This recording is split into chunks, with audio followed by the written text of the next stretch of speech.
Então, olá pessoal, tudo bem? Meu nome é Tomás Fernandes Torre, eu sou aluno do curso de Ciências Econômicas no período integral da Universidade Estadual de Maringá. Realizei minha pesquisa pelo Programa de Iniciação Científica da UEM, PIC-UEM, como voluntário. O título desse trabalho é Desenvolvimento Econômico de Maringá, uma análise dos projetos Maringá 2030 e Masterplan ante o paradigma de empresariamento das cidades, que foi realizado sob orientação do professor Jaime Graciano Trintin. Então, para começar a debater sobre o nosso trabalho, é necessário contextualizar a situação da cidade, do espaço urbano, da economia e do desenvolvimento econômico urbano, para que nós possamos compreender o avanço dos espaços urbanos e a teoria de empresariamento das cidades. Com o tempo, os espaços urbanos avançaram e avançam até hoje. O papel da cidade, do governo municipal e da estrutura urbana econômica, social, tanto da cidade quanto da região, também vão mudando. E é nesse contexto que Borges e Forne, em 1996, observaram as cidades europeias afetadas por essas mudanças, principalmente, como exemplo, Paris e Barcelona, que eles mudam o padrão de desenvolvimento econômico no nível municipal, aplicando essa nova estrutura social e econômica no ambiente urbano. E essa nova estrutura, essas novas mudanças são chamadas de empresariamento das cidades. De acordo com essa linha de raciocínio, os objetivos do nosso trabalho são, nesse primeiro momento, entender o que é a teoria de empresariamento das cidades, quais são os seus paradigmas, como ela é aplicada nas cidades no geral, e no segundo momento, evidenciar essa aplicação em Maringá, através dessa análise de desenvolvimento econômico para Maringá, pelos seus planejamentos econômicos, dados pelos planos diretores Maringá 2030 e Masterplan Metrópole Maringá 2047, e, por final, relacionar esse planejamento com a teoria. Para isso, a gente utilizou de uma metodologia de revisão bibliográfica acerca das teorias do tema, através dos principais pensadores na área, como Borja, Harvey, Castells, Maricato, Weiner, vários outros. E para cada um dos dois planos também, Maringá 2030, Masterplan 2047. E com isso, foi possível obter uma forte fundamentação teórica para fazer análise comparativa entre os dois. Após esse processo de revisão, o trabalho passa a discutir todos os pontos de congruência, semelhança e semelhança dos planos maringaenses, de acordo com essa teoria vista, e depois a gente também aponta as questões de divergência entre os dois, pela aplicação na vida real, que a gente vê uma desavença teórico-prática. Então, para que seja possível entender a análise desses planos, dos planos de Maringá e da teoria, primeiro vou retomar rapidamente essa revisão bibliográfica feita no trabalho acerca das teorias. Como a gente viu, as cidades e o espaço urbano passam a ser apropriados para a reprodução capitalista, de forma que essas transformações urbanas têm várias características, como a mudança do papel do Estado para que passa de administrador público somente isso para agora também agente socioeconômico,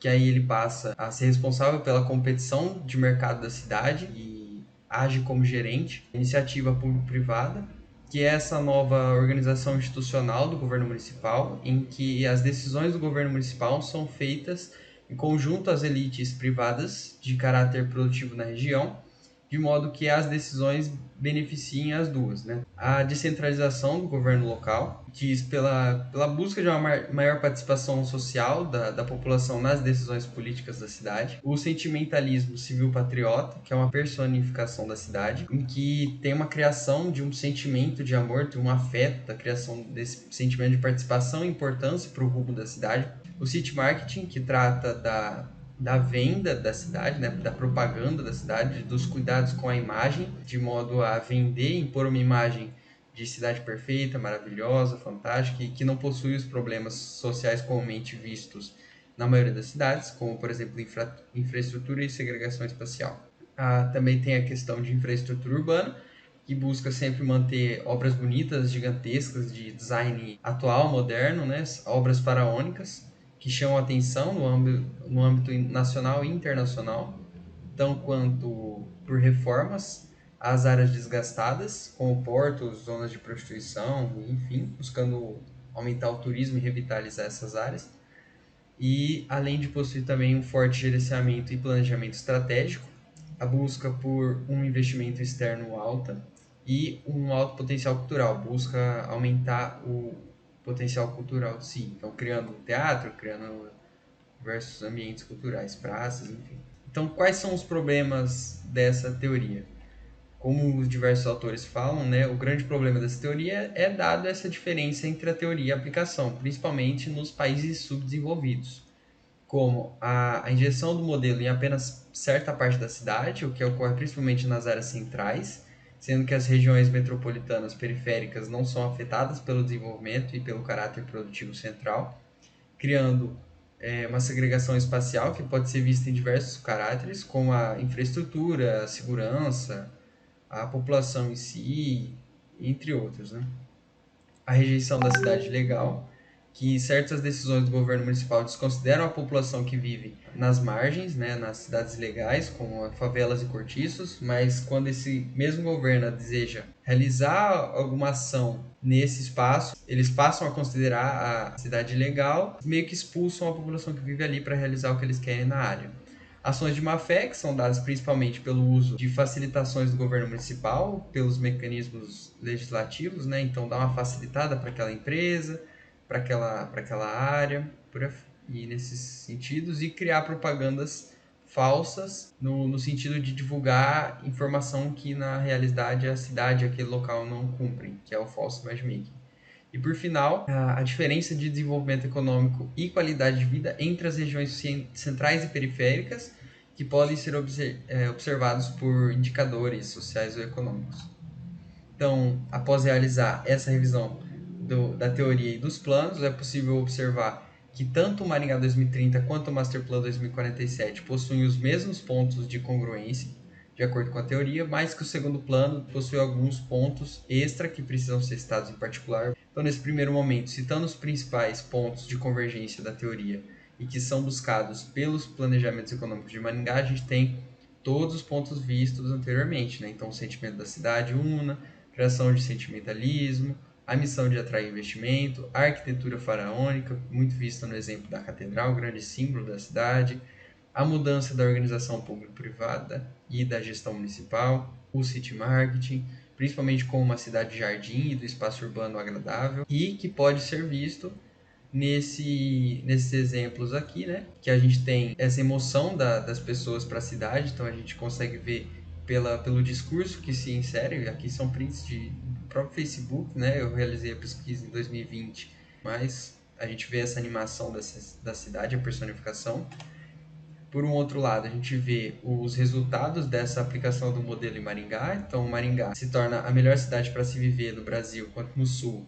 para 2017, 2018 e para esse ano de 2021, de acordo com o ranking do Índice de Desenvolvimento da Gestão Municipal, IDGM. Mas, por um outro lado, a gente também vê que Maringá não toma ponta em nenhuma área, nenhuma das 4 principais áreas. Então, em